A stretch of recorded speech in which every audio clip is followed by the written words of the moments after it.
was actually pretty hard to transition back into the civilian world. It was arguably the most difficult thing I've ever done.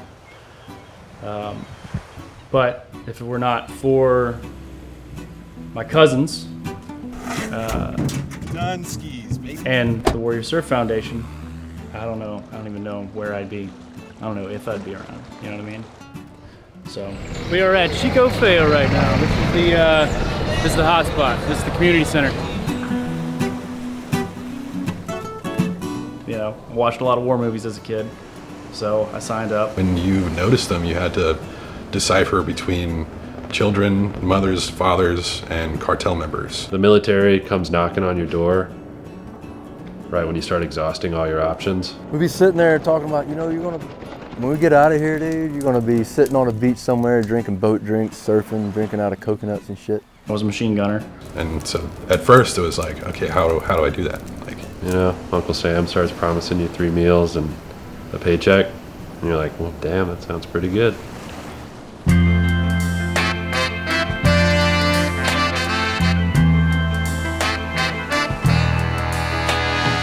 My name's Connor Knight. My name's Ike Benstrom. my name is Box Benstrom. I'm from Mobile, Alabama. Mobile, Alabama. Just kind of like what the boys were saying, it was an interesting experience. I mean, there's not a lot of places in the U.S. that I've seen that have been anywhere remotely like Mobile. We did do a lot of woodland activities. We would go out and we would build forts and we would just play around all day. And then it would be a lot of flooding. Like Ike and I grew up in a place called Point Clear, Alabama, and there would be, like during Katrina and all that, there would be like a lot of floods, and so we would just go out and swim literally in the street and then go back inside and then go back out and, punch moccasins in their faces and, like just dumb, silly stuff, man. I mean, we grew up 20 minutes away from each other. We've all moved and moved back and moved again and, a few times in our lives, but for probably the first 8 or 9 years of my life, we were all, 20 minutes to an hour away. It was pretty interesting. It was fun. Like we get locked out all day. You can drink out of the water hose, and there's gonna be like a sandwich on the porch waiting for you. Come back when the street lamps come on. I was like super into lizards, and like really, like I don't know why, but I was like way into lizards, man. And back when I was about 8 years old, Box and Ike were 5, 6, something like that. We went out, we were playing in Gulf Shores, Alabama, and we're hanging out on these sandbars, just kind of messing around because whatever, right? Ike decides to swim from one sandbar to another and gets pulled out in the rip almost instantly. And, me and Box and their older brother Harrison, we're all on the sandbar playing around. We see him, and we see him not having a good time. So I go to swim out to try to bring him back in, and as soon as I swim up to him, he climbs on top of me and starts drowning me. And all the while he's yelling, he's trying to flag down his dad, and his dad comes running out and swims and picks him up and swims him over. And then my dad's standing on the sandbar like, hey, just swim sideways. You can fight the tide that way. But good times. South Alabama has its charms, but there's people have an image in their mind's eye of the type of folks that come out of that spot, or at least I do, and I wanted to kind of rise above. I wanted to get out of my hometown. I wanted to ask the questions, the questions that people didn't really have answers for around there. So every male in my family line has served since the Revolution, more or less. So it's just something to do. It's something that our family's taken pride in for as long as I've been around. And it's something I wanted to continue. I told my dad, who was a career Green Beret, that was the path I was going to take, and he was like, all right, that's it. Cool, sounds good. Go sign up. I'm leaving out a little bit, right? There's that whole conversation with my old man where he was He says, I did it so you didn't have to. And I said, that's what you must have said, or that's what your dad said to you. You know? And he went and did it anyway. So my mom was not very happy about it. She kind of knew a little bit more of the what was at stake than I did at the time. But we're all here. I made the decision to enlist in the United States Army in September 20th, 2013. I don't know. I thought about it for a while, like for a very long time before I joined. And I pushed it off. I was like, no, like, because we also grew up like skater kids and like hardcore music and all the whole 9 yards in that department. So I was like, man, military, what? No, nah. But it ended up being that I could see that there is something to be had in the military. And just like Connor was saying, I did join off of legacy as well, because our grandfather instilled in us like, oh, I want to see you do your 2 years. I want to see you do your 2 years. Like, and it would be every time we would see him, he would say that. You know, every one of my grandsons needs to serve their 2 years. And at the time that I joined, I really needed stability in my life. The military gave me that quality. It did. So when Connor moved out to Charleston, I helped him move out here.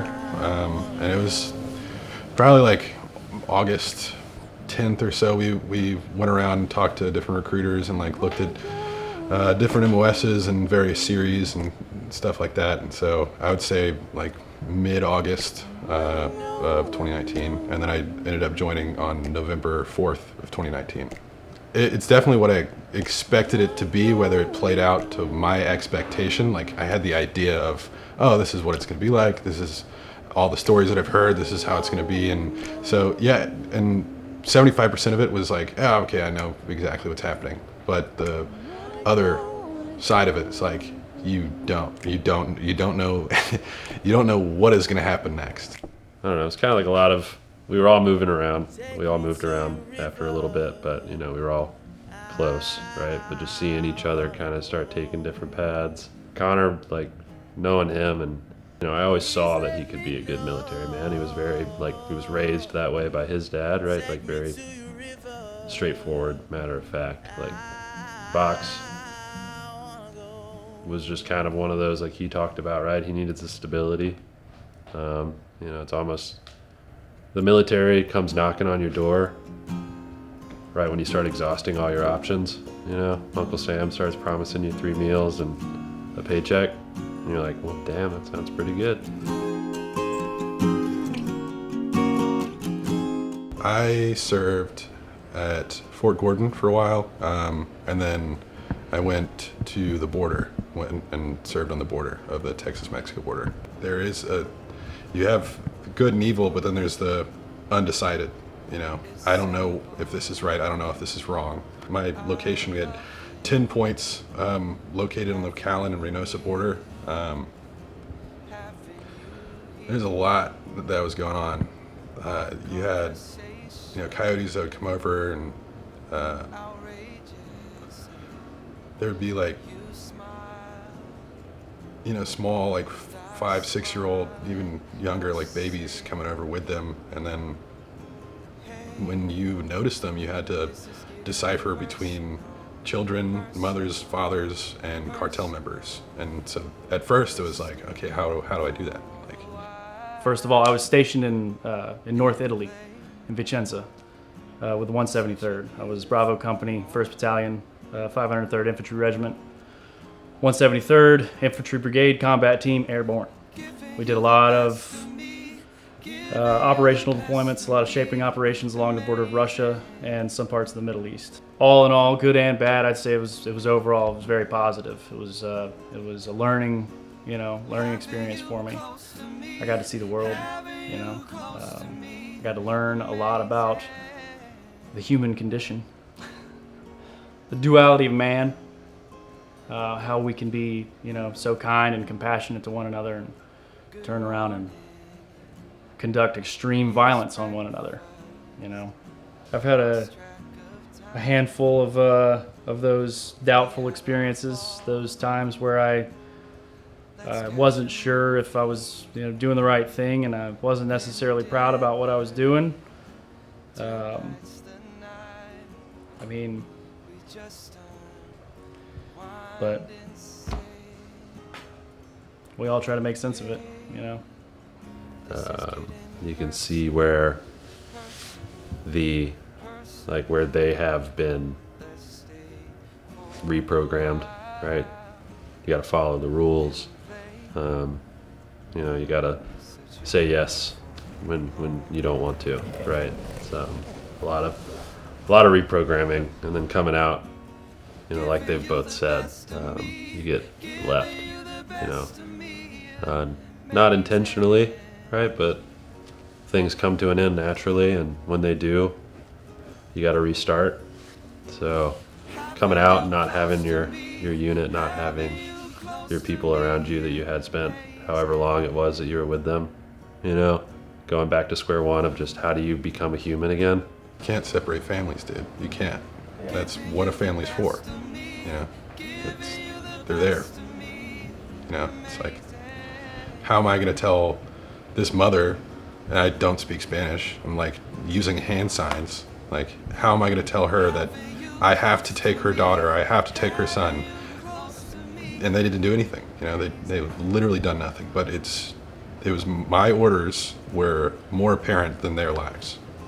I have really hard time trying to figure out how I'm supposed to, live with those things.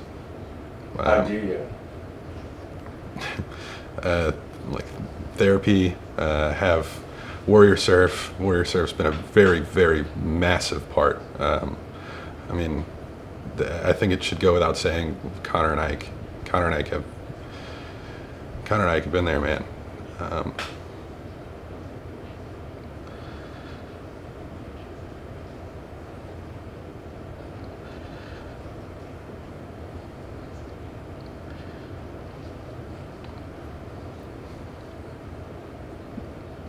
Connor and Ike have been there.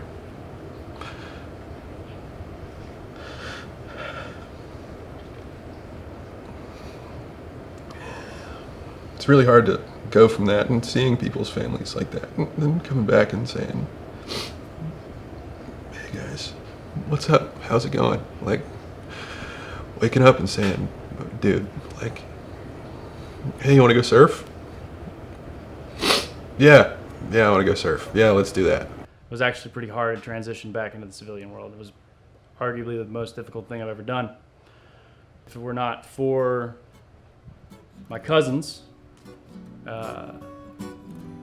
and the Warrior Surf Foundation, I don't even know where I'd be. I don't know if I'd be around. You know what I mean? Don't take coffee, I'll take tea, my dear. Like my toast on one side.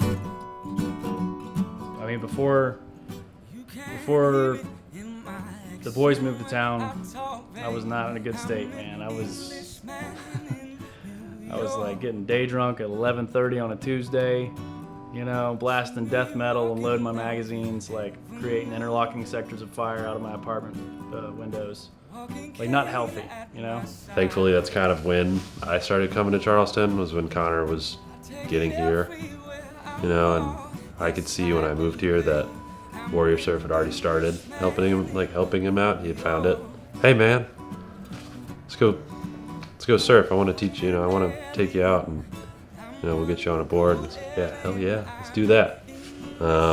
Let's go to Chico Feo. Let's go see that. It's a good place. It's a pirate bar. That's what we like to think.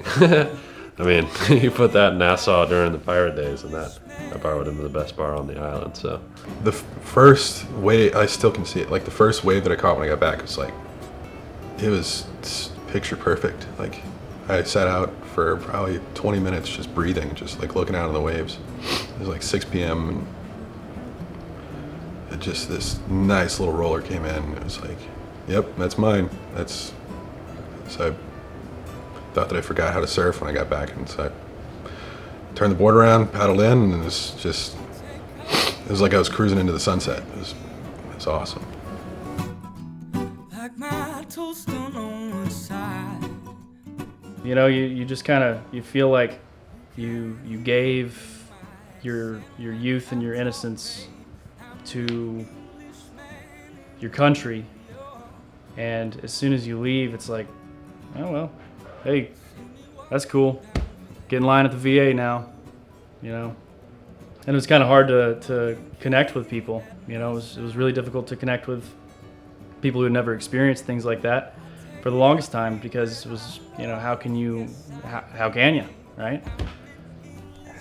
So PTSD is not something, it's not something you can see, right?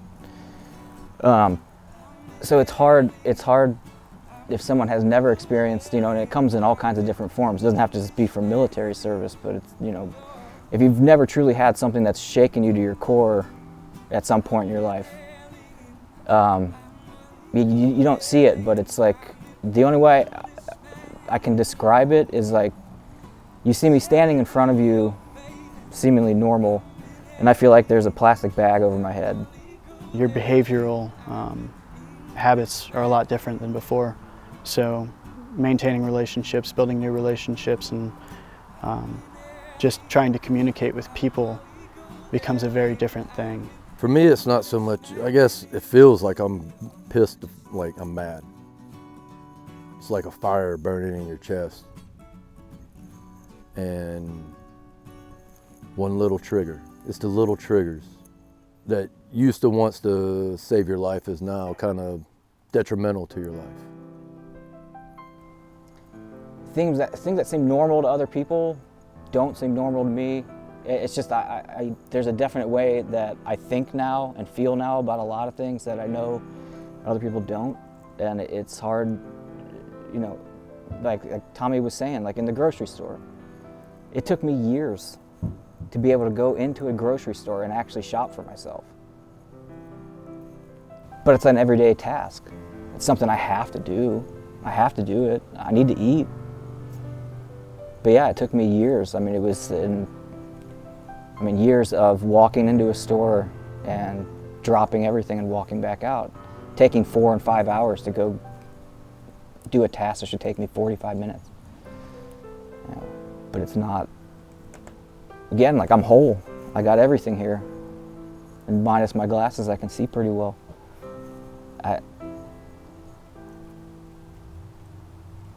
It's not, I mean, it's an invisible scar. Brush a bit, little bit, roll it up, take a hit, feeling lit, feeling right. 2 a.m., summer nights, I don't care. Hand on the wheel, driving drunk, I'm doing my thing. Rolling the Midwest side to side, living my life, getting our dream. People told me slow. I mean, Warrior Surf Foundation has provided me with a kind of a, you know, a larger, you know, extended family in a way. People that I can rely on that are close by. People that if I had a problem or something, they probably had an answer, you know, or they could at least help me figure it out.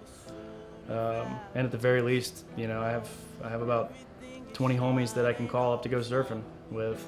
Community is invaluable. That's one of the best byproducts of learning how to surf was the people that come with it. A lot of my conversations that I've ever had that go deeper in the water, you know, gives them something to analyze, right? The waves themselves on a board. How are they surfing? Are they standing up? Are they not? You know? And analyzations are good because analyzations keep your brain focused, keep you going. Because of some things that we may have experienced, we're not able to express ourselves. Well, we express ourselves, I guess, a little more harshly than what I think today's society is willing to accept. And because we know the truth, we've seen it. I've seen some shit that would make you scratch your head. You know, at a certain point you have to say, I either need to live or I need to die. Because like hanging out in the middle, not much going on. It's not fun. And so deciding that my life is worth living, first step. First step is admitting you have a problem. And all the guys that I've met, and guys and girls in Warrior Surf, you know, they're open. They're like, yeah, I've got some issues I want to work through. And instead of just saying it and not doing anything, they're being active and doing it and creating this whole other community on Folly Beach, which is really cool. You know, I found, or I didn't find, Warrior Surf found me while I was my last year of active duty before I got out. I needed these people. I needed this community.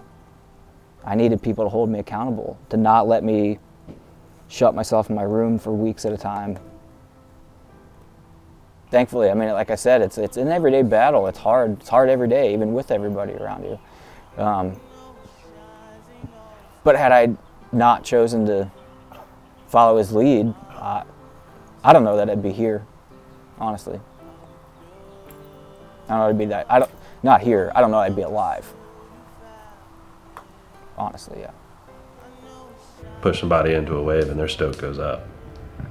And then that conversation can shift. Hey man, that was awesome. Thank you very much for that wave.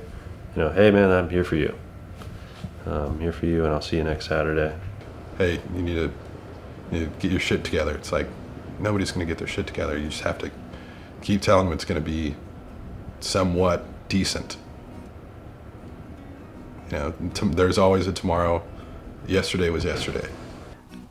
It is Warrior Surf as a foundation, and like the mission and also the community has changed my life in ways that I honestly couldn't imagine before.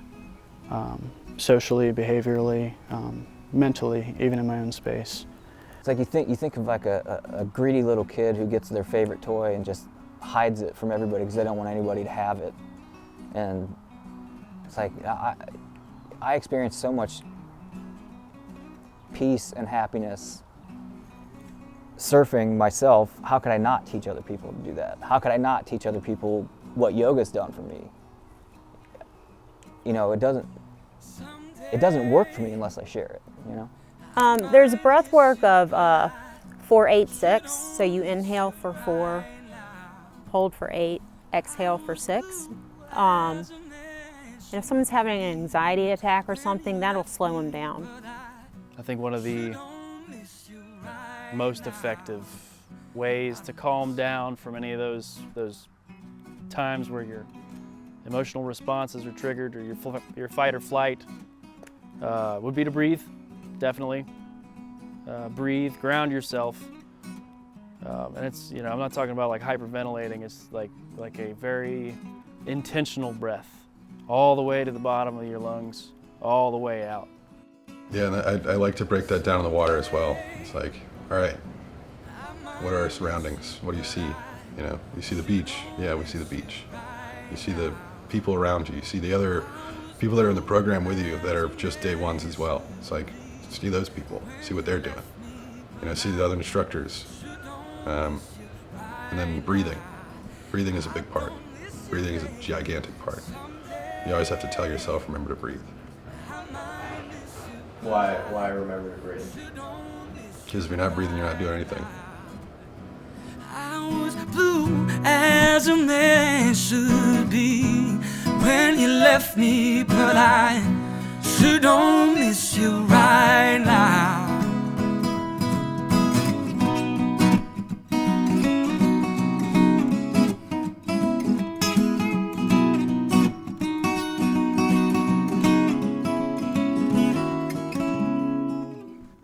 Can't you see that it's just raining? There ain't no need to go outside. But baby, your heart She's the lady slayer.